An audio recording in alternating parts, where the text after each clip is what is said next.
우리가 13주년을 맞으면서 저희 교회 이름을 사랑장로교회에서 한인장로교회 이름으로 바꾸기로 결정을 했습니다. 성경적으로 13년이면 이제 성년의 단계에 들어간 유대 청년들은 제일 먼저 주는 특권이 성경 말씀이 그에게 주어지고 자신의 견해로 하나님이 주신 성경의 말씀을 풀어낼 수 있게 하는 권리와 권세를 갖습니다. 우리가 13년이라고 말할 때에 우리 교회가 성년의 단계로 간다는 이야기는 이제 사도 바울이 이야기하고 있는 하나님의 뜻을 분별해야 하는 그 시도를 하는 그 단계에서 뛰어넘어 이제는 하나님 이제 우리가 이러이러한 공동체가 되겠습니다라고 명확하게 하나님이 주시는 비전을 풀어내는 단계로 들어간다는 뜻입니다.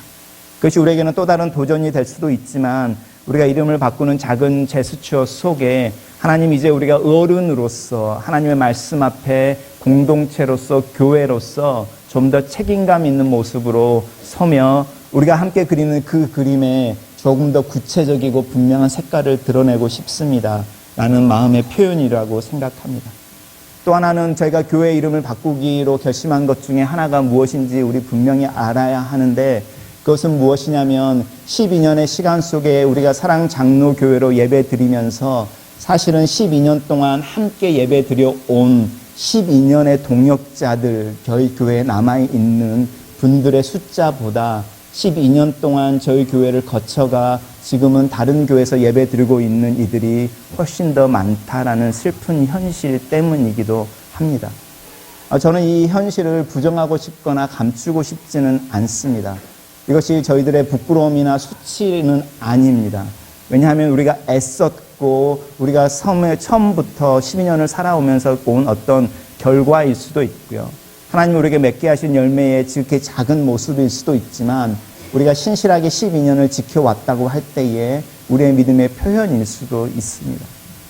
다만 이제 우리 교회를 지나서 이제는 다른 공동체에서 예배를 드리고 있는 이들이 감정적으로 저희 교회와의 끈이 좀 끊어지면 좋겠다.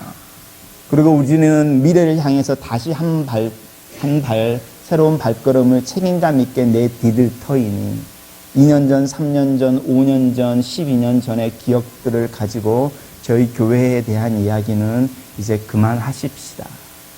우리가 새로운 꿈을 꾸고 새 나무처럼 나아갈 때에 오히려 저희 뒤에서 격려해 주시고 기도해 주십시오. 그리고 시간이 흘러 2년, 3년이 되면 다시 모여서 함께 예배할 기회가 있을 것입니다. 같은 교회로서가 아니라 예수 그리스도 사랑 안에서 큰 가족으로서 큰 친척들이 모여서 하나님을 할아버지를 경배하는 것처럼 그렇게 모여서 즐겁게 예배할 수 있을 것입니다.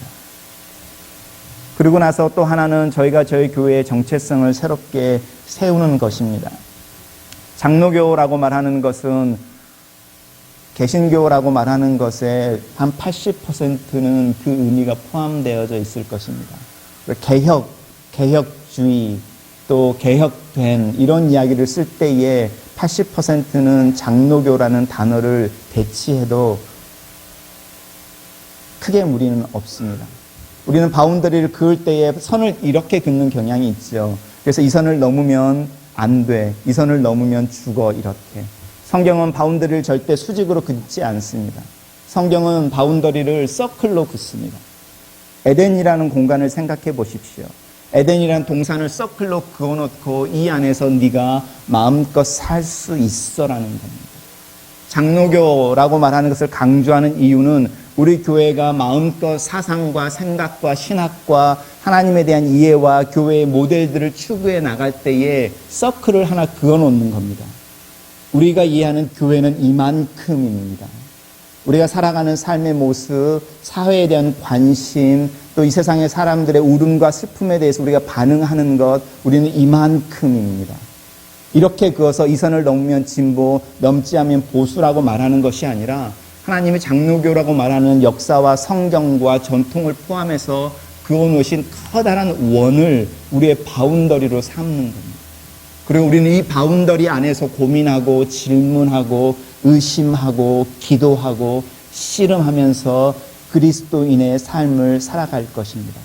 왜냐하면 이 장로교라는 말 속에는 500년이 넘도록 검증되어져 온 그리스도인들의 신앙이 있으며 조금 더 신앙의 본류로 들어가려고 씨름했던 사람들의 눈물과 피와 죽음과 헌신에서 시작되어진 나무이니 그 경계 안에서 노는 것이 안전합니다 라는 표현이기도 합니다. 그래서 이 울타리 안에서 놀 때 우리는 울타리의 말뚝위에 앉아 있을지언정 그것을 벗어나지는 않을 것입니다. 여러분이 제가 하는 설교나 하는 행동이나 하는 사역에 의문이 있다면 제가 어디까지 가 있는지를 보십시오. 어쩌면 제가 여러분이 서 있는 것보다 훨씬 더 왼쪽에 서 있을 수 있지만 저는 절대로 울타리를 넘지는 않습니다. 이것이 여러분과 우리 사이에 많은 이야기를 할 수 있지만 그 이야기가 안전한 이유 중에 하나인 것입니다. 그래서 우리는 이 울타리 안에서 질문할 수 있습니다. 하나님에 대해서, 이민 생활에 대해서, 고난에 대해서, 기도에 대해서, 우리가 흘리는 눈물과 이 땅의 척박함에 대해서. 그리고 이 울타리 안에서 우리는 서로 손을 잡고 노래를 부르기도 하고 나무 밑에 앉아 있기도 할 것이며 비를 피하기도 하고 함께 작은 집들을 지으며 살아가는 것, 그것이 바로 교회이며 저희가 장로교회라는 이름을 붙이는 이유이기도 합니다. 주보 안에 제가 이런 교회 되게 하소서 몇 가지를 적어놨는데 그거 읽고 제가 설교를 마치겠습니다. 이런 교회가 되게 하소서.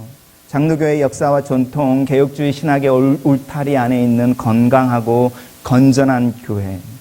척박한 이민 생활의 무게와 상처를 정직하게 드러내며 그것이 밖으로 흘러나가 누구에겐가는 흉이 될 거라고 생각하지 않는 안전감이 있는, 그래서 기도가 있는 교회. 현실의 삶에 이 세상의 도전 앞에 신앙의 답을 찾는 중에 질문하고 의심할 수 있는 교회. 함께 자라며 함께 살아가는 서로가 서로를 향하여 좋은 이웃으로 보이지 않는 하나님의 보이는 모습으로 옆에 서 있을 수 있는 교회. 그래서 각 개인의 가치나 차이가 인정되고 존중되면서도 그 차이가 틀림이나 잘못됨을 넘어서 조화라는 모습을 만들어내기 위해 교회 안에서 이루어지는 공동 의사들은 합리적으로 결정되어지며 투명한 절차를 통해서 결정되어지고 알려지는 교회. 그리고 무엇보다도 우리가 다민족 이민의 세계 속에 살고 있으면서 우리가 한인이라는 말을 넘어서 언어와 문화의 장벽을 넘어 다른 이들과 함께 복음을 전하며 더불어 함께 사는 평화의 삶을 추구하는 교회. 같이 기도하겠습니다.